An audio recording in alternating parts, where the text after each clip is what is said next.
బాబు గారు నమస్తే అండి. నమస్కారం అండి సార్, ఎలా చూడాలి? సో ఈ రకంగా ఒక ఇంటర్నేషనల్ ఇన్ఫ్రాస్ట్రక్చర్స్ ఇలాంటి కట్టడాలకి దివంగత నేతల పేర్లు కానీ లేకపోతే ఎంతో ప్రజల గుండెల్లో చిరస్మరణీయంగా పేరు పెట్టుకున్న నాయకుల పేర్లు కానీ పెట్టడం అనేది నిజంగా కొత్త కాదు. అలాంటిది ఈ స్టేడియంకి ఉన్న వైఎస్ఆర్ పేరును అనేక చోట్ల, సో అది మన సీతకొండ దగ్గర ఉన్న G20 సదస్సులో ఉన్న వైఎస్ఆర్ వ్యూ పాయింట్ అవ్వచ్చు, ఇలా చాలా చోట్ల వైఎస్ఆర్ అనే పేరును తొలగించి ఒక రకమైన రాక్షసానందం పొందుతున్న కూటమి సర్కార్ చర్యల్ని ఏ రకంగా మీరు చూస్తారు? అంటే తట్టుకోలేకపోతున్నారండి. వైఎస్ఆర్ అనే పేరునే వాళ్ళు అంగీకరించలేకపోతున్నారు. ఎందుకంటే ఈ రాష్ట్రంలో వైఎస్ఆర్ అంటే ఒక ప్రభంజనం, చిరస్థాయిగా నిలిచిపోయే ఒక జ్ఞాపకం. దాన్ని తుడిచేయాలని ప్రయత్నం చేస్తున్నారు. ఇప్పుడు ఎన్టీ రామారావు గారి పేరుని ఒక జిల్లాకి పెట్టిన పెద్ద మనసున్న నాయకుడు జగన్మోహన్ రెడ్డి గారు. అదే చంద్రబాబు నాయుడు గారు కనీసం ఆ పార్టీ వ్యవస్థాపకుడు ఎన్టీఆర్ పేరుని కూడా పెట్టుకోలేకపోయారు జిల్లాకి. కానీ అదే జగన్ గారు ఎన్టీ రామారావు గారి పేరుని ఒక జిల్లాకి పెట్టారు. అది వాళ్ళిద్దరికి ఉన్న తేడా. ఎందుకంటే ఒక రాజకీయంగానే అన్ని చూసేవాడికి, రాజనీతిజ్ఞుడిగా ఉండేవాడికి, ఒక మెగ్నానమస్ గా చాలా విశాలమైన దృక్పథంతో ఉండి ఏ నాయకుడైనా గౌరవించాలనుకునే వాడికి మధ్య చాలా తేడా ఉంటుంది. వాళ్ళ రాజశేఖర రెడ్డి గారి పేరుని భవనాల నుంచి తుడిపేయచ్చు, లేకపోతే జగన్ గారి పేరు ఉన్న శిలాఫలకాలు పగలగొట్టేయచ్చు. కానీ జనం గుండెల్లోంచి ఎలా తొలగిస్తారు? మొన్న ఎన్నికల ఫలితాలు వాళ్ళకి అంత అనుకూలంగా వచ్చిన తర్వాత ఇంకా కొంచెం హుందాగా ఉండాలి. కానీ అలా లేకుండా పోతున్నారంటే తట్టుకోలేకపోతున్నారు. వాళ్ళు తట్టుకునే అంత శక్తి లేదు వాళ్ళకి. దానికి ఆ శక్తి కావాలంటే చాలా విశాలమైన దృక్పథం కావాలి. ఒక పేర్లు తీసేసినంత మాత్రాన్ని ఏదో మొత్తం తిరగబడిపోతుందని అనుకుంటే వాళ్ళ భ్రమ. మేమైతే చెప్తున్నాం, ఇది మంచి పద్ధతి కాదు, మంచి సాంప్రదాయం కూడా కాదు. ఇప్పుడు మీరు తొలగించినట్టుగానే పేర్లు అందరూ తొలగించచ్చు కదా.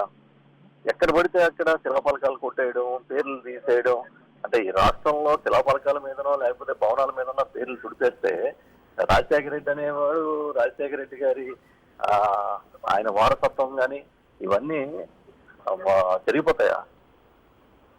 కన్నబాబు గారు మీరు చెప్పిన దాంట్లోనే నిజంగా అంటే ఇలాంటి చర్యల వల్ల వైఎస్ఆర్ అంటే కానీ లేకపోతే వైఎస్ఆర్ పార్టీ అంటే కానీ ఉన్న ఒక భయాన్ని ఈ రకంగా వాళ్ళు వ్యక్తపరుస్తున్నట్టు కాదా? భయంతో పాటు భరించలేనితనం అండి. మెయిన్ ఆ వైఎస్ఆర్ అనే పేరుని భరించలేకపోతారు. ఎందుకంటే వాళ్ళకి తెలుసు ఈ రాష్ట్రంలో వాళ్ళ ఆధిపత్యాన్ని ఒకటి వేళ్లతో కొట్టేయగలిగితే అది వైఎస్ఆర్ వారసత్వమే కొట్టగలుగుతుంది. కాబట్టి ఆ బాధ, భయం, తట్టుకోలేని తనం ఇవన్నీ కలగలిపి ఈ ఉక్రోషంతో ఇవన్నీ చేస్తారని నేను అనుకుంటున్నా. ఇది కరెక్ట్ కాదు, మంచి పద్ధతి కాదు. దీన్ని సరిదిద్దుకుంటే ఈ ప్రభుత్వానికి మంచిది. సరిదిద్దుకోకపోతే ప్రజలే సరైన సమయంలో సరైన విధంగా గుణపాఠం చెప్తారు. రైట్.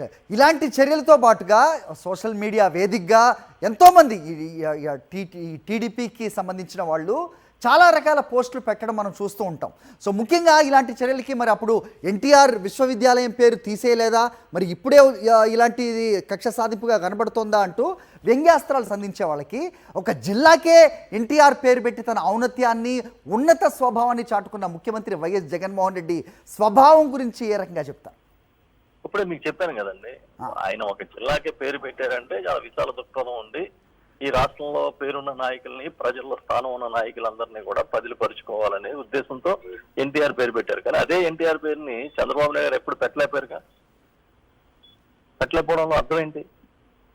ఇప్పుడు వైఎస్ఆర్ జిల్లాని వైఎస్ఆర్ కడప జిల్లాగా మారుస్తూ నిన్న మొన్న తీర్మానం చేశారని చూసాం. డెఫినెట్ గా మీకు ఇలాంటి చర్యలు వాళ్ళ చిన్న బుద్ధినే చెప్తాయి, తట్టుకోలేంతనని చెప్తాయి. థ్యాంక్ యూ కన్నబాబు గారు స్పందించేందుకు. రైట్, చాలామంది స్పందిస్తూ ఉన్నారు. సో ప్రస్తుతం ఇలాంటి చర్యల వల్ల వాళ్ళ చిన్న బుద్ధిని బయట పెట్టుకోవడం తప్పించి పెద్దగా జరిగేదేమీ ఉండదు అంటూ మాజీ మంత్రి కన్నబాబు గారు మాట్లాడడం చూసాం. సీనియర్ పాత్రికేయులు కుమ్మినేని శ్రీనివాసరావు గారు కూడా స్పందిస్తున్నారు. మాట్లాడదాం ఒకసారి. కేసీఆర్ గారు నమస్తే అండి.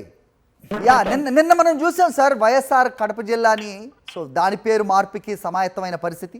ఈరోజు చూస్తే కనుక క్రికెట్ స్టేడియం పేరులో వైఎస్ఆర్ పేరును తొలగించేశారు. రేపు అక్కడున్న ఆ విగ్రహాన్ని తొలగించిన ఆశ్చర్య పోనక్కర్ లేదు అనేది చాలామంది మాట్లాడుతున్న సిచ్యువేషన్.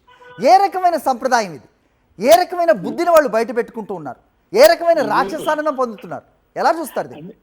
నాకు ఇది పిచ్చి పరాకాష్లాగా కనపడతా ఉంది. ఎందుకంటే మరి ఇప్పటి వరకు జీవో అయితే వచ్చినట్లేదు. జీవో వచ్చి అధికారికంగా చేస్తే కేంద్రం రాష్ట్రంలోని కూటమి ప్రభుత్వం పిచ్చి కుల వ్యాధ్యానికి లోనవుతోందని అర్థమవుతుంది. ప్రత్యేకించి వైఎస్ రాజశేఖర రెడ్డి గారి టైంలో అనుకుంటా ఈ నిర్మాణం జరిగింది, లేదా ఆ ముందు లేకపోతే ఆయనకు మొత్తం మీద ఆయన చనిపోయిన తర్వాత ఆ పేరు పెట్టారు. పెట్టిన దాన్ని ఇప్పుడు మార్చవలసినంత అవసరం ఏమొచ్చింది? దానికి ఆయనకున్న ఖ్యాతి అందరికీ తెలిసిందే కదా.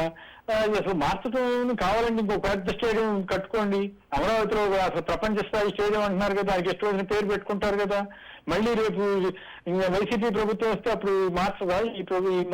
ఇది నాకు అర్థమైంది ఏంటంటే ఇది అఫీషియల్ గా జరిగిందా, అన్అఫీషియల్ గా ఈ మధ్యకాలంలో రెడ్ బుక్ ప్రభావంతో జరుగుతున్న అరాచకాలు, అత్యాచారాలు, గూండాయిజం, ఈ వేధింపులు ఇవన్నీ వీటిలో భాగంగా కొందరు ఈ తెలుగుదేశం కులపిచ్చి ఉన్న వాళ్ళు ఎవరైనా ఆ పేరు మార్చారా అన్న అనుమానం నాకు కలుగుతుంది. అఫీషియల్ గా కనుక జరిగితే కూటమి ప్రభుత్వానికి కులజాడ్యం పట్టుకున్నట్లు అర్థం. అఫీషియల్ గా జరగకుండా ఎవరైనా ఉన్మాదులు చేస్తే అది ఆ పార్టీ ఏ పార్టీ అయితే చేసిందో బహుశా తెలుగుదేశమా లేకపోతే జనసేన వీళ్ళిద్దరికీ ఎక్కువ అవకాశం ఉంటుంది. వీళ్ళు ఎవరు చేస్తే వాళ్ళకి కులోన్మాదం ఇక పరాకాష్ట చేరిందని అర్థం. ఇప్పుడు ఈయన పేరే కాదు, విచిత్రం ఏంటంటే మన గౌతమ్ రెడ్డి గారి పేరు ఒక ప్రాజెక్టు పెట్టారు, సంగం వాటర్ ప్రాజెక్ట్ కి, దాన్ని మార్చారు. నలపరెడ్డి శ్రీనివాసరెడ్డి గారి పేరు మార్చారు. అలాగే అనంత వెంకటరెడ్డి గారి పేరు మార్చారు, ఎక్కడ అనంతపురం జిల్లాలో ఒక ప్రాజెక్ట్ పేరు. ఇవన్నీ చూస్తా ఉంటే ఏమిటి ఇప్పుడు ప్రత్యేకించి వర్గాన్ని టార్గెట్ చేసి ఆ వర్గ నాయకులను అవమానించడం ద్వారా వీళ్ళు ఏం సాధించదలిచారు? దీనికి అసలు అవి ప్రాంతాలకు అతీతంగా, పార్టీలకు అతీతంగా ఈవీఎంల ఎఫెక్టో పాడో ఏదైనా కానీ అన్ని ప్రాంతాల్లో ఏ వర్గం అది అత్యధిక సంఖ్యలో ఉన్న అన్ని చోట్ల వీళ్ళు అధికారంలో గెలిచారు కదా. గెలిచిన తర్వాత ఇలాంటి అసూయ ద్వేషాలతోటి ఒక పిచ్చి ఉన్మాదంతో వ్యవహారం చేయకూడదు. మరి ఇది కూడా డైవర్షన్ పాలిటిక్స్ లేకపోతే హామీలు అమలు చేయకుండా ఎగ్గొట్టడంలో భాగంగా దీన్ని డైవర్ట్ చేసి ఒక ఇష్యూగా మార్చడానికి చేశారా, లేదా కొందరు పిచ్చి వాళ్ళు ఇట్లాంటి ప్రయత్నాలు చేస్తున్నారా అన్నది అర్థం కావడం లేదు. కానీ ఇది కేవలం ఉన్మాదంతో కూడిన చర్య. ఇది ఆంధ్ర సమాజాన్ని మరింతగా ప్రభావానికి లోన్ చేసి ఈ కుల వైపరీత్యాలు, కులాల మధ్య ఘర్షణకి దారితీసే విధంగా, వైరుధ్యాలకు దారితీసే విధంగా ఈ పరిస్థితి మారుతోంది. చంద్రబాబు నాయుడు గారు చాలా సీనియర్ నేత, ఇటువంటి విషయాల్లో జాగ్రత్తగా ఉండకపోతే కష్టం. ఇప్పుడు ఉదాహరణకి ఆరోగ్య యూనివర్సిటీకి ఎన్టీఆర్ పేరు మార్చి వైఎస్ఆర్ పేరు పెడితే ఎంత రచ్చ చేశారు. అయినా జగన్ గారు ఆల్రెడీ జిల్లాకు కూడా పేరు పెట్టారు, ఎన్టీఆర్ పేరు పెట్టారు. ఈయన ఎప్పుడైనా పెట్టగలిగాడా? ఎక్కడా పెట్టలేదు. అల్లూరు సీతారామరాజు పేరు పెట్టారా? పెట్టలేదు కదా. సో ఇట్లాంటి పైగా మన పొట్టి శ్రీరాములు గారి పేరును వైఎస్ రాజశేఖర గారు పెడితే నేను పెట్టానని క్లెయిమ్ చేసుకుంటున్నారు. ఇవన్నీ చూస్తా ఉంటే వీళ్ళకి ఎక్కడో బ్యాలెన్స్ తప్పి వ్యవహారం చేస్తున్నట్లుగా ఉంది. ఇప్పటికైనా చంద్రబాబు నాయుడు గారు తన సీనియారిటీని దృష్టిలో పెట్టుకుని కొంచెం పద్ధతిగా గవర్నమెంట్ నడపాలి, పార్టీని నడపాలి. లోకేష్ పూర్తిగా వదిలేసినట్లు చెబుతున్నారు, ఆయనేమో రెడ్ బుక్ ఆయన ఉంటున్నాడు. ఇదంతా కూడా ఆంధ్ర సమాజానికి చాలా తీవ్ర నష్టం చేస్తుందని మా ఓటు వాళ్ళని బాధపడటం తప్ప ఇంకా చేసేదేమీ కనిపించడం లేదు. హరి, అయితే కేసర్ గారు, మీరు ప్రస్తావించిన దాంట్లోనే ఒకటి నిజంగా ఆలోచన లేకుండా విమర్శించే వాళ్ళకి అర్థమయ్యేలా మీ బోటి వాళ్ళు చెప్పాల్సిన అవసరం ఉంటుంది. కేసర్ గారు, ఎన్టీఆర్ హెల్త్ యూనివర్సిటీకి పేరు మార్చలేదా, మరి అప్పుడు ఎలా ఉంటుంది అనే వాళ్ళకి ఒక జిల్లాకే ఆ మహనీయుడి పేరు పెట్టిన తన ఔన్నత్యాన్ని చాటుకున్నారు అప్పుడు ముఖ్యమంత్రి వైఎస్ జగన్మోహన్ రెడ్డి. మరి దాని గురించి ఎందుకు ప్రస్తావించరు?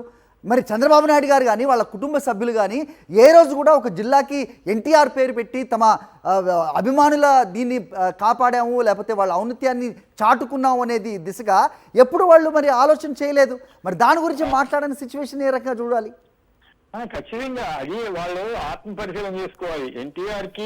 ఎన్టీఆర్ పదవి నుంచి దించడానికి ముందేమో ఆయన విలువలు లేవు, ఆయన సైన్ అయిపోయింది, సినిమాల ప్రభావం పోయింది అని చెప్పి విమర్శించిన తెలుగుదేశం పెద్దలు ఆయన చనిపోగానే మేమే తెలుగుదేశం వారసును, ఆయనే మాకు ఆరాధ్యం అని చెప్పి ఆయన బొమ్మలు వాడుకుంటున్నారు, ఇదంతా చేస్తున్నారు. కానీ ఎక్కడ కూడా ఈ జిల్లాకు పేరు పెట్టడం కానీ ఇట్లాంటి కార్యక్రమాలు, ఉదాహరణకి మీకు ఇంట్రెస్టింగ్ థింగ్ చెప్తాను.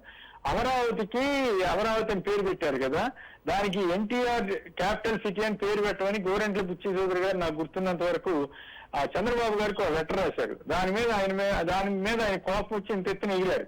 రామోజీరావు గారు అమరావతి పేరు పెట్టమంటే వెంటనే పెట్టేశారు. ఈ ఎన్టీఆర్ క్యాపిటల్ సిటీ అని పెట్టమన్నందుకు గోరంట్ల బుచ్చి చౌదరి గారి మీద మండిపడ్డట్టుగా అప్పట్లో వార్తలు వచ్చాయి. సో వాళ్ళకు ఉన్నటువంటి అభిమానం ఆ రకంగా ఉంటుంది.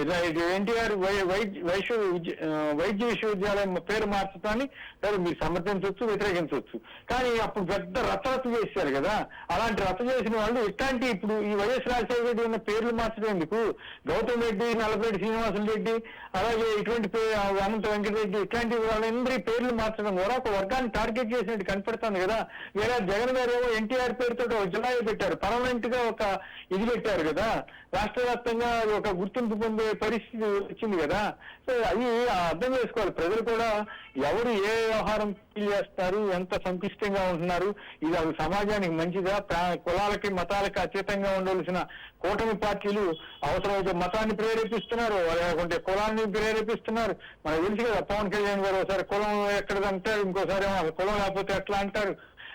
ఇవన్నీ చాలా దారుణంగా పరిణామాలు సంభవిస్తా ఉన్నాయి. ఆంధ్రప్రదేశ్ లో ఈ రెడ్ బుక్ ద్వారా ఎప్పుడు పోతుందో కానీ అందులో భాగంగానే వాళ్ళు రెచ్చగొడుతున్నారు. రెడ్ బుక్ అనేది అడ్డంగా పెట్టి ఒక పిచ్చిగా చేసేస్తున్నారు. దాన్ని ఆధారం వేసుకుని తెలుగుదేశం క్యాడర్ ఇట్లాంటి అరాచకాలకు పాల్పడుతున్నారా, లేక ప్రభుత్వం అరాచకానికి పాల్పడుతుందా అన్నది నాకు స్పష్టంగా లేదు. ప్రభుత్వం కనుక ఇట్లా చర్య అధికారికంగా చేసి ఉంటే జీవో ద్వారా ఖచ్చితంగా అది పిచ్చికి పరాకాష్ట, అది పైత్యం ప్రకోపించినట్లు కూటమి ప్రభుత్వానికి అనేది నా అభిప్రాయం. థ్యాంక్ యూ కేసర్ గారు స్పందించినందుకు.